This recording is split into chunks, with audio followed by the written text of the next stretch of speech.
Hi everyone, welcome back to another video. In today's video, I'm going to be talking about the VSEPR theory or the valence bond electron pair repulsion theory. Well, it has a big name, but the meaning is quite simple and short and sweet. So let's understand. Well, the first thing is that this theory tries to ask certain questions. The question is that various different molecules, occupy only a certain unique shape in space. For example, methane molecule, for example, is always having a tetrahedral shape, right? Water molecule is always having a bent shape.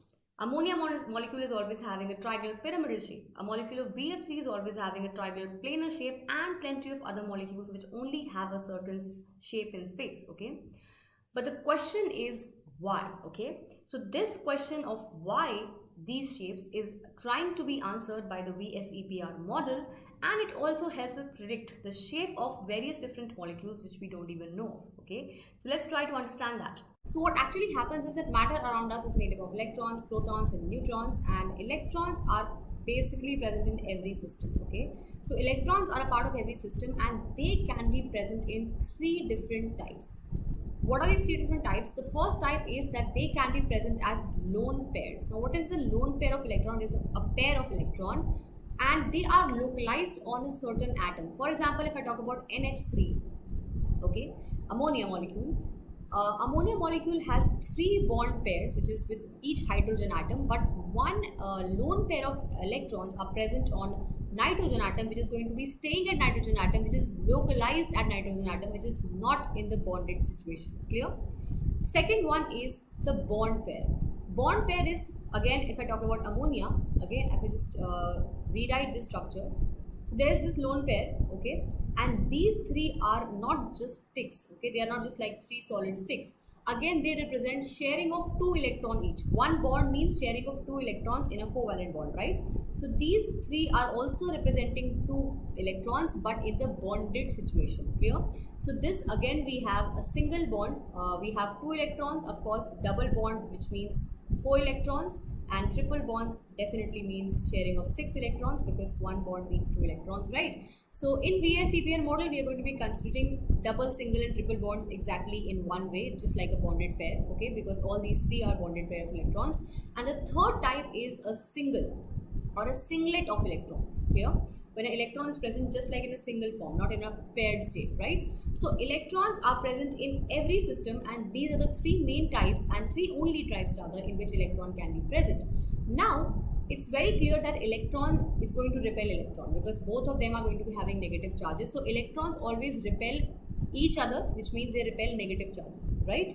Now, this repulsion of electron is directly proportional to the number of electrons, clear? But in lone pair, as you can see, they are belonging to a single atom. They are not in a shared state between two atoms. They are going to occupy much more space, right? That is why they are going to be much more repelling than bonded pair or singlet, right? In case of bonded pair, again we have 2 electrons, just like in lone pair, but they are in bonded situation because they belong to 2 atoms now, and that is why in bonded pair the repulsion is still there because again these are 2 electrons, but they are still less than that of lone pair, right? Singlet, of course, has the minimum repulsion because it is just a single electron. Comparatively, it has much less repulsion compared to lone pair and bond pair. So if I just write whatever I said, a lone pair to lone pair repulsion, if 2 lone pairs are together somehow, the repulsion is going to be very, very high because very, very highly negative charges are present together, and the repulsion is going to be so much higher, It's going to be the highest compared to a lone pair if it is somehow connected to a bond pair, So a lone pair and a bond pair, they will also have certain repulsion. It's not like they will not repel at all, but that repulsion is going to be little less comparatively to the lone pair repulsion, right? And the last one is the bond pair repulsion. Bond pair again, they both are also representing 2 electrons, or bond pair also like double, triple bonds they can be, but the repulsion is again less, quite less compared to that of lone pair and lone pair, bond pair, because of the presence of sharing of bond pair between 2 atoms and not just with one, right? So this is what this is the main USP of your VSEPR model, and this is going to give shapes of various different molecules that we will see in the next few minutes. Coming back to the theory, these are the various postulates of your VSEPR model, and you can read all these postulates in your NCERTs. What is the main point of these different postulates written on the screen is 1.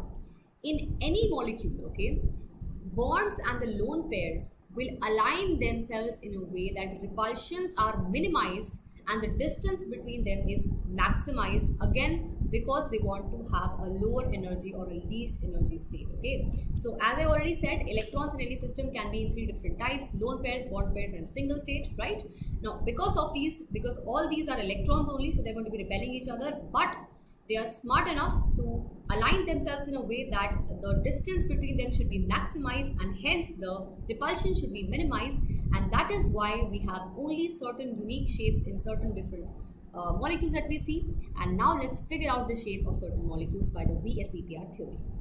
Okay, so any molecule which we talk about have 2 different kind of atoms.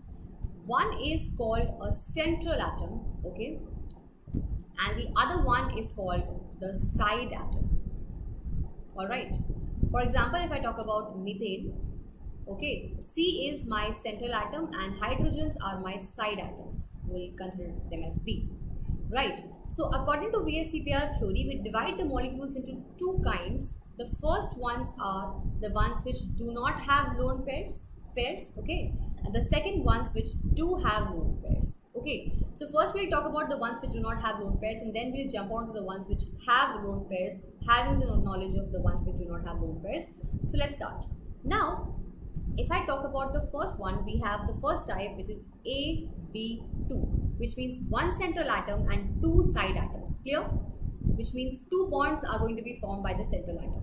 In this case, because we don't have any lone pair, the geometry or shape is always going to be like this. The angle is always going to be 180 degrees.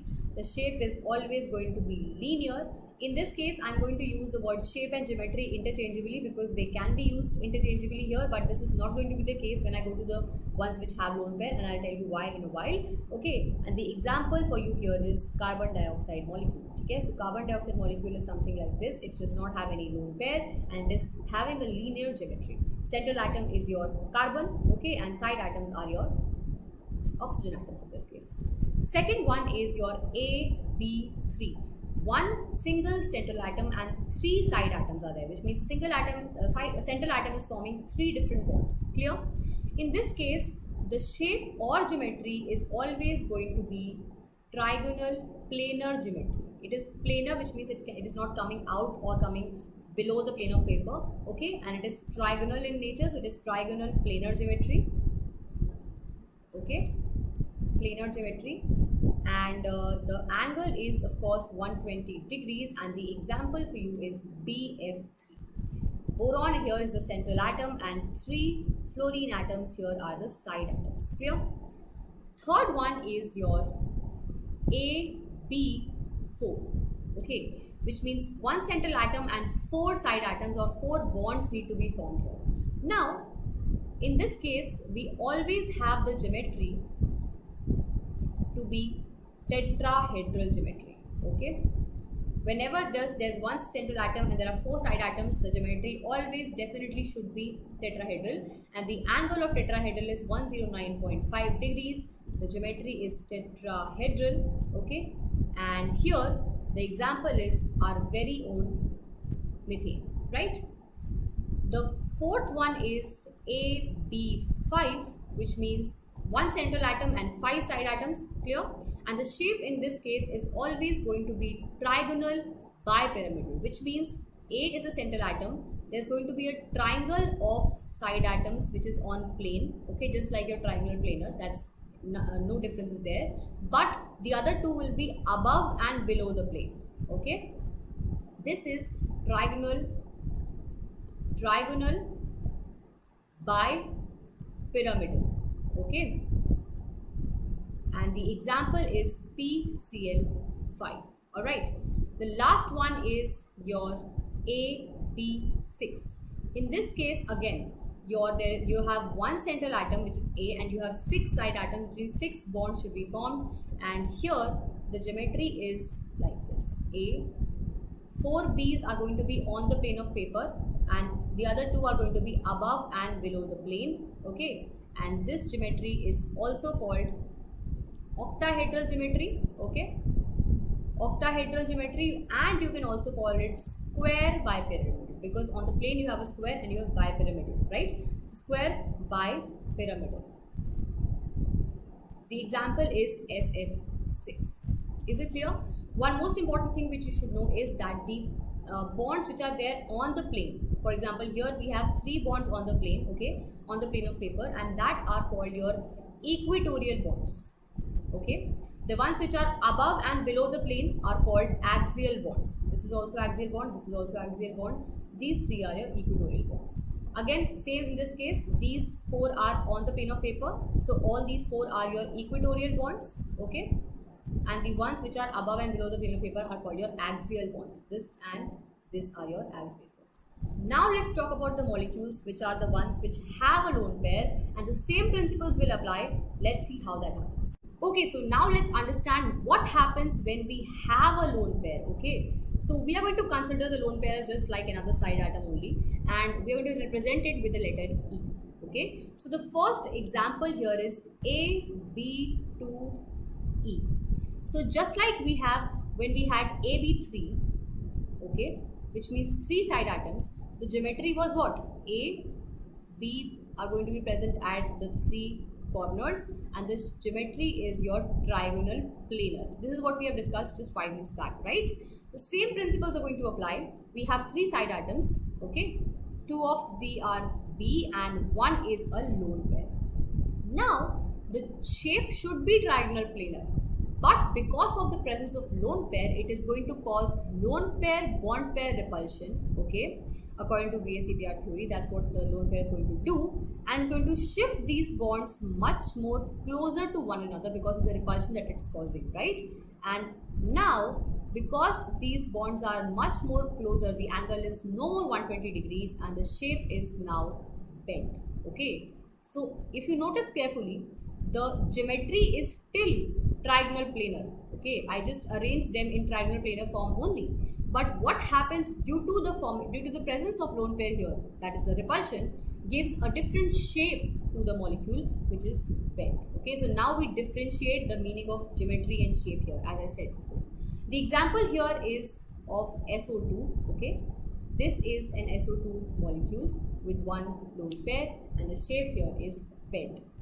Geometry is trigonal planar only. Second is AB3E. Okay, now in this case we have 4 side atoms, right? So if we have 4 side atoms, simply the shape is going to be what? Or the geometry is going to be what?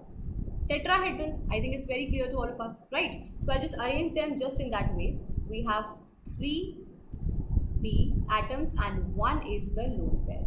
So the geometry is again tetrahedral here, but because of the presence of lone pair, it is again going to cause your lone pair bond pair repulsion, and it is going to shift the bonds much more closer to one another, and hence the shape is not tetrahedral, but the shape is trigonal pyramidal. It is going to be having a pyramidal kind of shape, okay.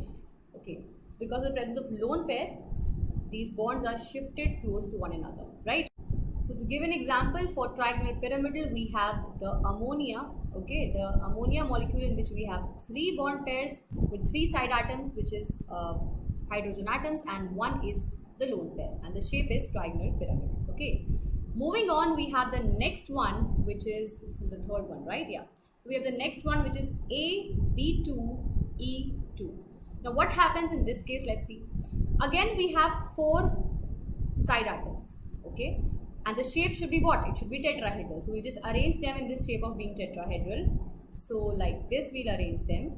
We have 2B and 2 lone pairs. Now these lone pairs are going to do what? Now we have a lone pair repulsion, which is of course higher than lone pair bond pair repulsion, and we also have a bond pair repulsion, which is of course going to be the lowest, right? So now because of the lone pair repulsion, these 2 bonds are going to be shifted very much closer to one another, and we have a bent kind of shape, okay, and the example is your water molecule, okay. So the shape is bent, but the geometry is tetrahedral only. Clear? Alright. The next one is your AB4E. Okay. In this case, I have 5 side atoms, right? So it's almost like AB5, in which my shape was, in my geometry was what? My geometry here was trigonal bipyramidal, right? So this is what my shape was like. In this case, I have one lone pair. So this lone pair, so of course in this case, we have two types of bond. We have equatorial bonds, 3 equatorial bonds and 2 axial bonds here, okay? So the lone pair is going to occupy this place, which means one of the equatorial bonds, okay? And it is going to be like this. So we have 4 B's, okay? And one is a lone pair, and this is the shape of the model, and that is a seesaw shape. So I hope you have seen and played on a seesaw. It used to be there in parks when you were little, right? So this is the shape of a seesaw, and that is the shape which happens when we have a AB4E kind of a structure. Clear? To give an example for seesaw, the example is SF4. Okay, the molecule is having a seesaw kind of shape, okay, and with a lone pair present on the planar bond. Okay, next we have 4, right? Then we have 5th, yeah. So the next one which we have is AB3E2. Now we have 2 lone pairs. Again, the same geometry is there, trigonal pyramidal, okay, trigonal bipyramidal, the same geometry, and we have 2 lone pairs now. So again, the same thing we'll draw. Okay, now these 3 B's are going to occupy these positions, okay, the 2 axial and 1 equatorial, and the other 2 equatorial positions are going to be occupied by the lone pairs. And since, because they are going to be causing lone pair bond pair repulsion, and the lone pair repulsion is going to be very, very high, we have, this is the shape of the molecule which looks like a T, right? So it's going to be T-shaped molecule. The shape is T-shaped. The geometry again is trigonal bipyramidal only, okay? And the example for this is ClF3, okay? The molecule is having a T-shaped geometry. Now we have the last one, in which we have 6 side atoms. Clear? So I'll just clear this all out, and then we'll talk about the last 2 ones. All right.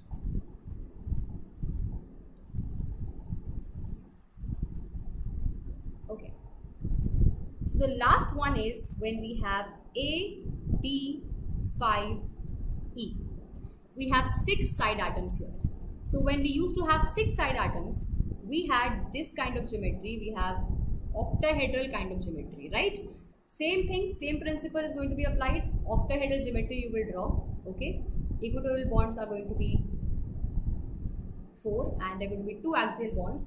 In one of the axial bonds is going to be the lone pair, and 5B are going to be here, okay? So the shape is square, because on the plane you have a square, right? Like this is a square on the plane, and the above and below you have one is the lone pair, one is the side atom. So we have square pyramidal.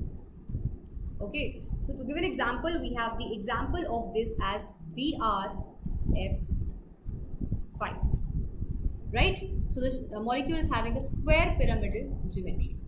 The last one is AB4E2. Again, we have 6 side atoms, out of which 4 are atoms and 2 are lone pairs. So same thing is going to happen, okay?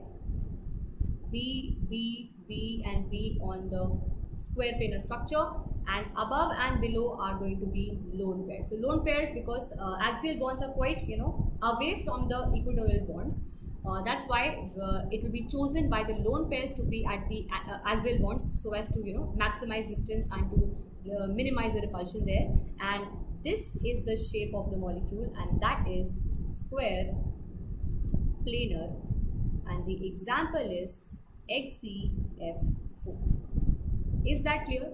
So this was the VSEPR theory, which basically tries to say that every molecule wants to be in a stable state, less repulsive state, and that is going to happen when the electrons, the lone pairs, the bond pairs are going to move away from each other, okay, because so as to reduce repulsion. And that was just the simple and sweet meaning of your VSEPR theory.